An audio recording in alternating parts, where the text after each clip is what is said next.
লালবাজার অভিযানের ডাক দিল পশ্চিমবঙ্গ জুনিয়র ডক্টরস ফ্রন্ট।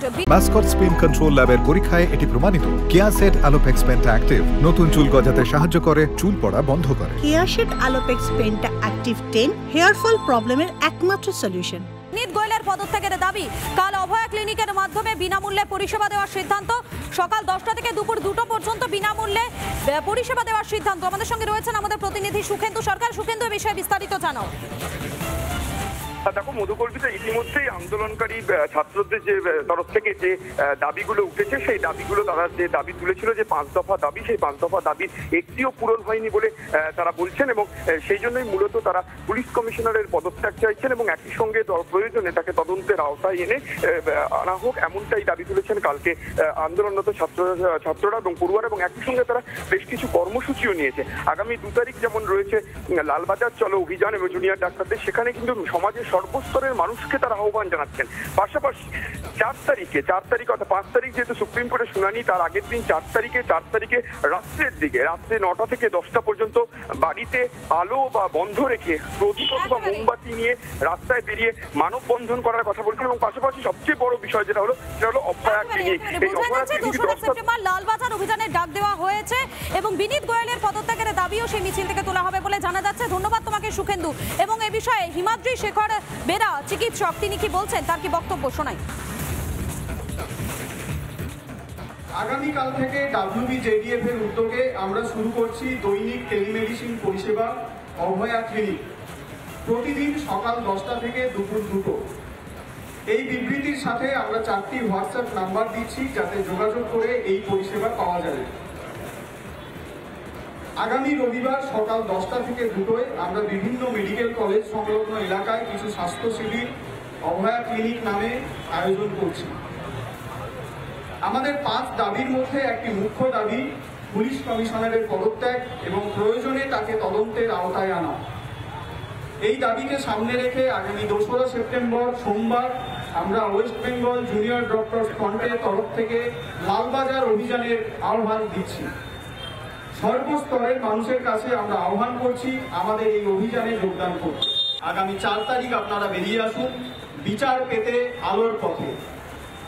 ওই দিন বুধবার রাত 9টা থেকে 10টা অবধি ঘরের আলো বন্ধ করে মোমবাতি বা প্রদীপ নিয়ে বাইরে আসুন, মানববন্ধন করুন এবং অভয়ার ন্যায় বিচারের দাবিতে আমাদের আন্দোলনের পাশে এসে দাঁড়ান। আর এবারে আরো একটা ছবি আপনাদেরকে দেখাই। যেমনটা বলছিলাম, অভিজ্ঞদের সঙ্গে তৃণমূলের যে ঘনিষ্ঠতা, তা একের পর এক ছবি সামনে আসছে। দেখুন, তৃণমূলের ব্যাচ পরে একেবারে রাস্তায় অভিজ্ঞদে, সেই ছবিটাও আপনাদেরকে দেখাচ্ছি।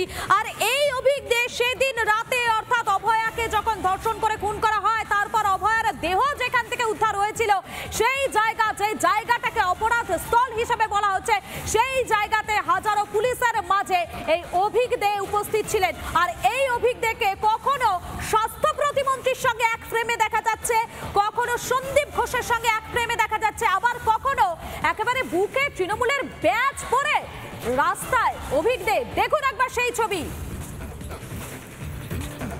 প্রশ্ন উঠছে, অপরাধ স্থলে কিভাবে বহিরাগত চিকিৎসক অভিজ্ঞদে তিনি পৌঁছে গেলেন?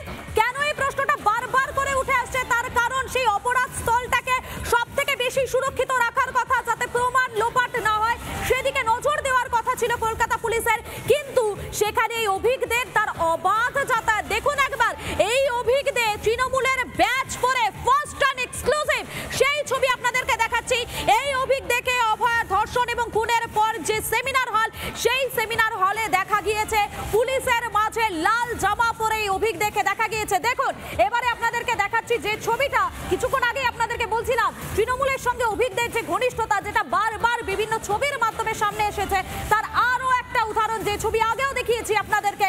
স্বাস্থ্য প্রতিমন্ত্রীর পাশে অভিজ্ঞদের গোল করে সার্কেল করে আপনাদের বোঝানোর চেষ্টা করছি, এই মানুষটি যার নাম অভিজ্ঞদে, তিনি স্বাস্থ্য প্রতিমন্ত্রীর সঙ্গে একই প্রেমে। আর এই অভিজ্ঞদের সেদিন রাতে সেমিনার হলে পুলিশের মাঝে উপস্থিত, সেই ছবি ভাইরাল হতে রিপাবলিক বাংলা সেই ছবি লাগাতার দেখাতে, লাগাতার প্রশ্ন করার পরই ডিসি সেন্ট্রাল তিনি কিনা একটি সাংবাদিক বৈঠক করে বলছেন অভিজ্ঞদে তিনি নাকি ফিঙ্গারপ্রিন্ট বিশেষজ্ঞ।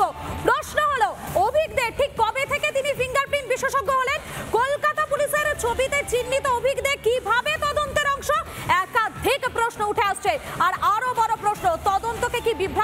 চেষ্টা করা হচ্ছে। দুটো ছবি বারবার করে আপনাদেরকে বলছি, অভিক দের সঙ্গে তৃণমূলের যে সম্পর্ক, যেটা একের পর এক ছবির মাধ্যমে সামনে আসছে।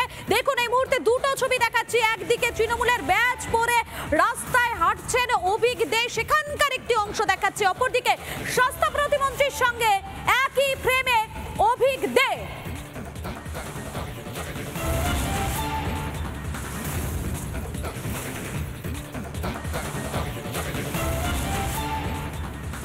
এই মুহূর্তে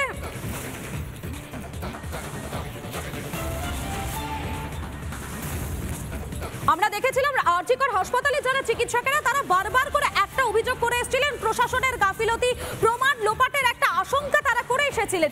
এবং তারপরে যখন এই অভিক দেখে দেখা যাচ্ছে যিনি কিনা আরজিকর হাসপাতালের চিকিৎসক নন, তিনি বহিরাগত চিকিৎসক, সেই বহিরাগত চিকিৎসক কিভাবে তিনি পৌঁছে যাচ্ছেন সেদিন সেমিনার হলে, যেখান থেকে অভয়ের দেহ উদ্ধার হয়েছে, যে জায়গাটা কলকাতা পুলিশের উচিত ছিল সব থেকে বেশি সুরক্ষিত রাখার, কেননা সেই জায়গা থেকে যাতে কোনো প্রমাণ লোপাট না হয়ে যায় সেদিকেই নজর দেওয়ার কথা ছিল কলকাতা পুলিশের।